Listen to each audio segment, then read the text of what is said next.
আমার কারেন্টে ধরে না 220 লাইনে।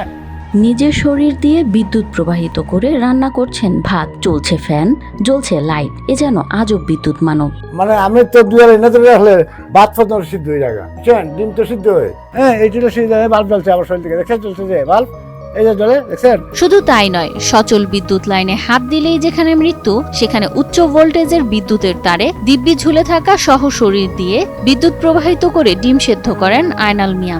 এগুলো আল্লাহর দয়া, আমার মার দোয়া, আমার কারেন্টে ধরে না। সব জায়গায় বলছি আমার মতন তুমি চেষ্টা করে না কারেন্টে ধরার। হবিগঞ্জের বানিয়াচংয়ের বড়বাজার এলাকার স্থানীয় বাসিন্দা 60 বছর বয়সী আয়নাল মিয়া পেশায় একজন ইলেকট্রিক মেকানিক ও বিসমিল্লা এন্টারপ্রাইজের প্রতিষ্ঠাতা। এলাকায় সবাই তাকে বিদ্যুৎ মানব নামেই চেনেন। আমি তো শরীর থেকে ম্যাচ জ্বালাতে পারি, ডিম সিদ্ধ করতে পারি, তারপর মেন লাইনে চালু লাইনে কাজ করতে পারি, বা অনেকের সেবা করি, অনেকের সেবায় আছি। তবে আমি বর্তমানে যে বিভিন্ন এলাকায় ঘুরি বা বিভিন্ন জায়গায় যাই, আমার সবাই এমনি চিনে বাংলাদেশের বিদ্যুৎ মানব হিসাবে।